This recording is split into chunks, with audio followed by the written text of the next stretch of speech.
This is Football Analysis, and I'm here with Austin. All right, we are talking about Ballon d'Or. Looking at the players being nominated for the Ballon d'Or 2024 is really a poor one this season. Nominating people who we didn't even intend to, see in the list in the first place. The likes of Jude Bellingham, the likes of a lot of players. And I don't know what is happening to players, what is happening to football now. Football is diminishing, stars are going down, no more stars in football now. Every player you see there out there is struggling, to fit into their manager's tactics, and a lot has been happening in football. What can you say about this Ballon d'Or issue and Ballon d'Or mess? Getting players who are not supposed to be there, seeing them on the list, and if you look at their performances throughout the season, it's not even up to the standard of normal Ballon d'Or players. Well, I think it has to be, first, I'm going to blame both sides of the board. I'll blame the managers and I also blame the fans. You understand? Now, we are the consumers of whatever they are producing as managers, right? You as a fan, you ask yourself, what do you want to see? What do you want to see your player do? You remember when we were growing up, the type of things we want to see is how players are showboating on the field. You get it? Talented players, the dribbling. That's why we call ourselves Ronaldinho, Robinho, Zidane, Ronaldo. You get it? And then Messi and Ronaldo came again. These were players that they followed suit to what was happening and how we've understood football. Now you ask yourself as a fan, what do you want to see? What do you want to see? Every time a player comes on the pitch, you start to measure them under the metric of goals and assists. Goals and assists. Thereby, you're not making them play like humans anymore. You have turned them into machines that should be producing numbers. Now, if you've turned them into machines that will be producing numbers, you don't expect them to entertain you. Yes, because all they want to do is go out and score. Go out and score. Go out and assist. Is that right? No. It's not right. Because football is, first of all, an entertainment sport before it is even an outcome sport. Do you understand? The outcomes of winning Champions League or winning the Premier League or winning whatever cup out there was only just something that was gained through transition of football. Where people saw that, okay, we are enjoying this sport and then we should put something so that people can contest, and they decided to have cups. But in the first place, it was sport that was enjoyed because it is entertaining. Now, that is the fundamental basic of football. If you throw that away, football is dead. That is why you have the Ballon d'Or list that we have this year. Yes. So coming to, the kind of players we'll have this year, coming to the pattern of ball they play in their field or on their club levels, at their club levels. If you look at, let's say, somebody like Rodri now, Rodri, for me, qualifies to be in that Ballon d'Or list, because if you look at how Manchester City plays, they entertain the fans, they play very attractive football. The football that you would like to, stay and watch. Yes, they play attractive football, and at times, most times they get the results. But if you look at somebody like Jude Bellingham, irrespective of the goals, irrespective of whatever outcome they are getting on the pitch, minus that there is no entertainment from him. There is nothing. He's not an exciting player. For me, Jude Bellingham is an exciting player when he scores. Minus goal, Jude Bellingham is nothing.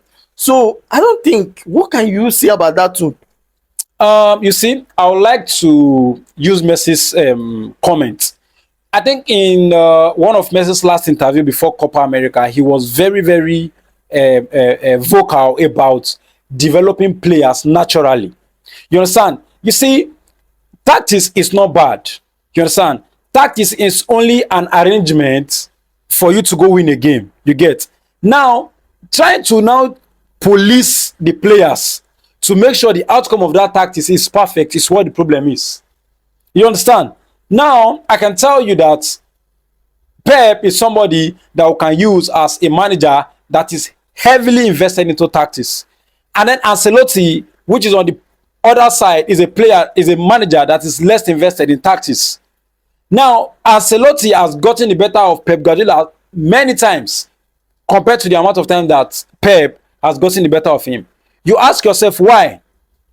Ancelotti has himself come out to say that this is because he has allowed his players freedom to participate in the game, not to be rigid, mentally rigid, performance rigid, system rigid. No, you allow them to perform in the game. Do you understand? Now, Messi was saying that from age 8 or even age 5 to age 14, allow this player play naturally. Stop telling them to collect the ball and pass it immediately. No. He said if that was done to him, you wouldn't have Lionel Messi today. If that was done to Cristiano Ronaldo, we wouldn't have him today. They will lose every skill that they have. Look at Jack Grealish. Jack Grealish, before moving to City, was the most foul player in the league because he's always committing himself to dribbles. You understand? Now you don't have it in him anymore. He has totally been stripped of it.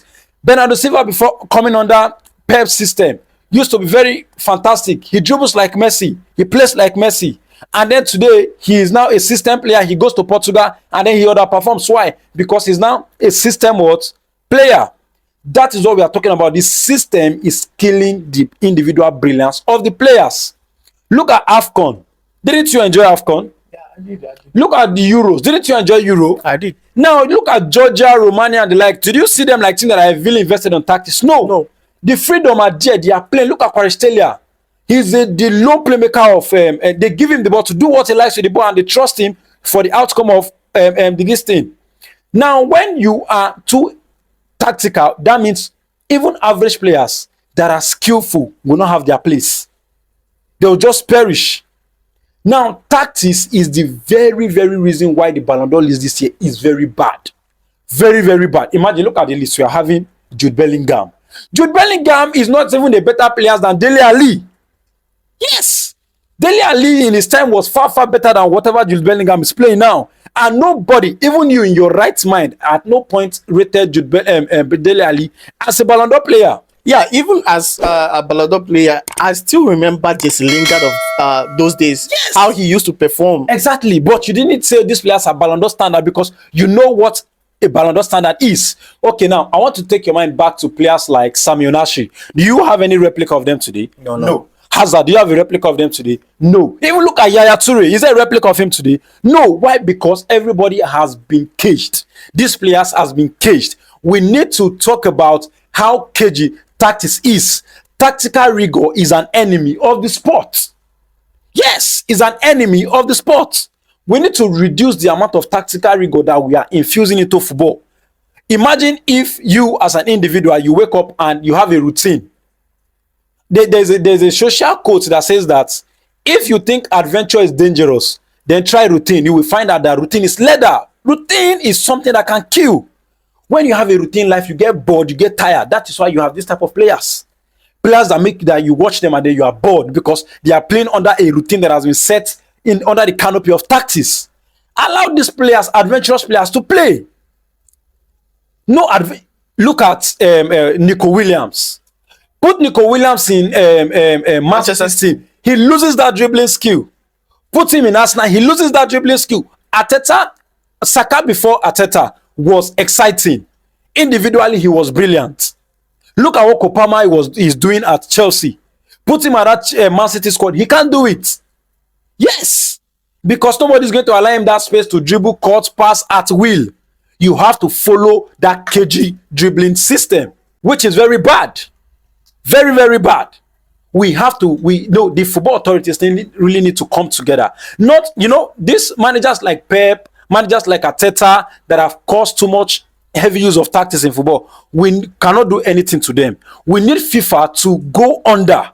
These managers that are managing the under 8, under 13, under 14, under 16, 17, these underage groups, tell them be very, very, very intentional about them not being heavily invested on tactics. We are not entertained anymore. Football is not entertaining anymore. We have to be honest. Yes, we have to be honest. Look at the last World Cup in Brazil. Tell me one player aside Lionel Messi that was individually brilliant. No, even Lionel Messi was below par. He was below par. But because there was no contender, look at Neymar. Neymar is going, nobody to replace him. Look at Suarez, no replica. Look at the whole of Premier League. Name a player that has that flexibility to do something with the ball that will put you off your seat. None. Everybody is now passing and passing and passing. Stop passing and play. Play. This is the reason why football was entertaining. We need to go back to the drawing board and set the tone right. Yes, that's what we need to do. The Ballon d'Or list is an outcome of the shame that tactics has brought to football. Imagine Jude Bellingham, Vini.